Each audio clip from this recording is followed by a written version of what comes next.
Good morning, afternoon, and evening, everybody. I love you all. My name is miahtheking, and I was writing a book about glue, but I got stuck on the first chapter. Thank you so much for deciding to randomly click on this video, and other than the hilarious one-liner joke at the start of each video, let me give you another reason to stick around, because I'm one of the few reviewers out there who can help you figure out if you need a game in 10 minutes or less. Don't believe me? Then stick around and I'll prove it. Now then, today we're taking a look at a game just released on Steam called Airborne Empire, a city builder strategy game developed by The Wandering Band LLC and published by Stray Fawn Publishing and The Wandering Band LLC. Released in early access and selling for $30. So what is this game anyway? Well, basically you play as a race of bird people who suddenly own a flying castle, basically. I guess we'll fly around and talk to all the grounded birds and do quests for them, and that's pretty much it. You're in charge of the flying empire and all of its 3 houses. Now what do you do with it is up to you, and that's pretty much the gist of the game. So now, as always, let's go into the good and the bad, alright? I don't have time, you don't have time, and I'm trying to save us all time. So, up first is the positives. Now, the first thing I'd like to make mention of is the graphics. Now, I will say, these are clearly not the best graphics that are out there, obviously. However, one thing I found myself saying constantly was, this is very pleasant, as I was playing.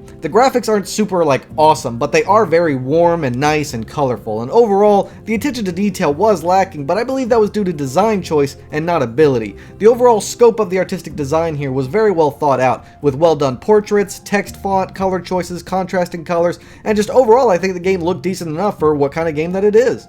Next up for the positives is the gameplay. The gameplay here is simply fantastic. When I jumped on, I was honestly very skeptical, but after playing for a while and really getting a feel for the game, I gotta say, it's pretty legit. Let me just tell you the basics of the gameplay here. So you're owning a flying city, right? Well, with that comes several important features. The city has lift, its balance, its thrust, and its lighting. Why lighting? Because if there isn't enough light at night, then your little bird people could fall off and die, or at least injure themselves. I know, birds who fall and hurt themselves. I get it. It's funny, haha. The mechanic is fairly simple. It's like replacing wells in other city builder games, water wells. You need enough wells scattered about so that everybody has water, right? Well, it's the same concept here, but with light. Anyway, as I was saying, as you build stuff in your city, your lift decreases, and if you don't stabilize it with more lift fans, then your city will legit start to sink. I watched it happen. When it does happen, it's actually really scary, so don't let that happen, because it scared me. Every building lets you know how much lift it's going to subtract, so keep an eye on it. But that's not all. There's also balancing issues. For instance, if you put all of your lift fans on one side and all of your massive production factories on the other side, it'll start to tip until it starts to crash. And until it does, your people are always going to be very uncomfortable and unhappy with the tilt of your city, so always try to keep it balanced. Then you've got wind drag. The more buildings you add to your city, the slower it moves around, sorry. So you can build propellers to help push your city faster. But keep in mind, all the fans you build require coal as a power source, so make sure you don't overwhelm yourself too quickly by building too many fans, without having a decent source of coal nearby. Each of your bird people are workers and can be sent out in little hangars you can build, which they then use little planes to fly out and collect resources. There's glass, wool, food, water, coal, ore, and lots more. So along with city management and making sure that you actually stay in the sky balanced, you also have research, refining resources, and combat. Now the first two are fairly self-explanatory, but the combat is not something I was really expecting. You can build defensive towers around your city to defend against incoming air pirate attacks, but of course, be careful because they also affect your lift and your balance. You can also build a cannon that allows you to shoot at ground targets, and there's lots of other combat things that you can unlock via research that I haven't even discovered yet, and I'm excited to see what they are. I'm hoping there's some kind of research blueprint thing that I can get that will allow me to have little fighter planes of my own. That just seems really cool to me. And hell, at this first main combat quest I was given, I had to shoot at ground cannons, shooting at my city while also being attacked by pirate air raid. So I had my towers shooting and at shit, and my cannons shooting at shit, and the result was everyone around me was dying and burning, and my city was half, black and blue and burned and everything else. I mean, I lived, but at what cost?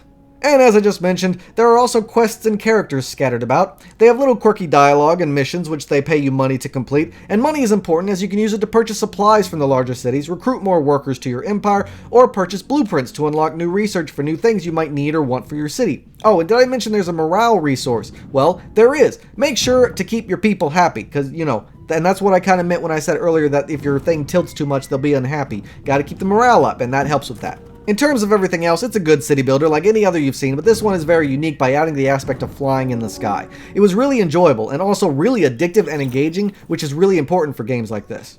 The next positive point I'd like to talk about is the sound design, and the only reason it's here is because it's average. Not awful. The music is okay, I guess. The sound effects are okay, I guess. But there's no voice acting and little ambiance. But hey, at least it has some ambiance, right? I could hear the waves crashing on the cliffs over there, I guess. The point is, it's decent enough to be put in the positive simply because it wasn't absent or terrible.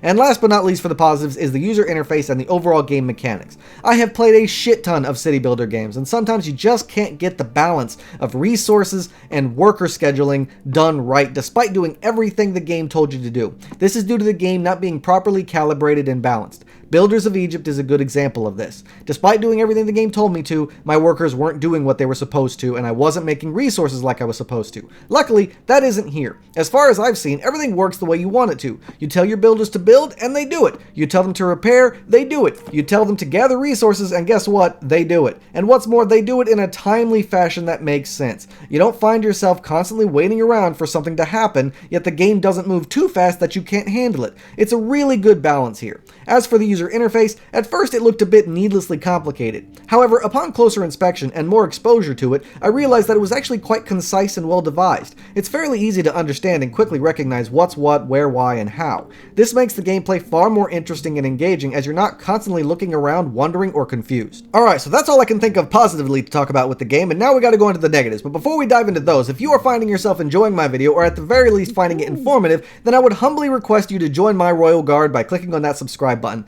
And make sure you hit the bell, and here's the reason for that. I review all types of games at very random times because I do it as soon as the game releases. So if you hit that bell, you'll know whenever I post something new and when that game released. And I'd also recommend doing it because you never know when or what I'm going to review, and it could end up being a game that you've never seen or heard of, or a genre you've never seen or heard of, and something you've been missing out on your whole life. So hit the bell, join the Royal Guard, and stay informed. Now then, on to the negatives. The first most glaring negative for me was the stability. Now, I know it's early access, but still it needs to be said for you and their benefit. But pleasantly enough, the game actually isn't that broken. I'm kind of using this as an excuse to point out a flaw, but also to point out a large plus. The game mostly ran really smooth for me for the majority of my gameplay experience, and I experienced almost no bugs. However, one thing that I was experiencing was frame rate drops. Frequently, and it was incredibly frustrating. In every other way, the game seemed to be working very well, but those frame rate drops that kept coming in constantly, okay, that needs to be fixed because it was driving me insane.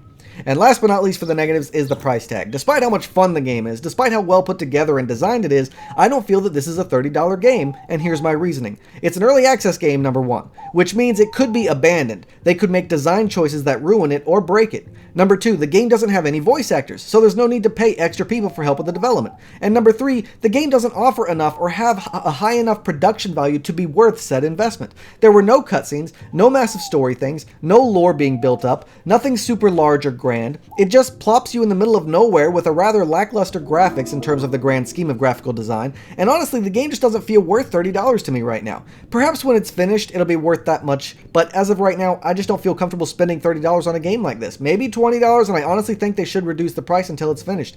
I mean, here's the thing, you're playing as bird people, and you're playing in a flying castle, and that's a really cool idea. It's really interesting. I didn't even know I was going to be playing as bird people, because I went into this game blind, so I was already really interested, but one thing I really wanted to know more about was the lore of the world. I wanted to know history, I wanted to know the plot, I wanted to know the purpose. They talk about how you inherited this floating kingdom, but they don't tell you how, why, or who you are, or anything like that. So, it's really lacking in a lot of ways, involving a story, a plot, a point, a reason, anything, along with production value, lower tier graphics, and it's just a city builder, so I just don't really see it being worth $30, and that's my reasoning. But that's all I gotta say negatively about the game, really, and even those two things aren't that bad. Sure, I disagree with the price tag, and I think those frame rate drops need to be fixed, but honestly, the rest of the game was pretty freaking phenomenal. If you are a fan of city builder games, then this one is a must-buy. It is definitely worth your time, and you should all definitely check it out. But I would also advise waiting for a discount. But if you've got tons of money to spend, and you're a fan of city builders, then knock yourself out. This is a game I can confidently say is not a ripoff, and is not a waste of your time or money. Alright, everybody? Alright, yes, I recommend. Now, that's all the time I got for today's video. Thank you so much for watching, with a special thanks to those of you who stuck around to the end. If you have any questions or concerns, please let me know in the comments down below. Don't forget to like and share my video, and I can't wait to see you all again on my next adventure. So until then, I bid you all farewell.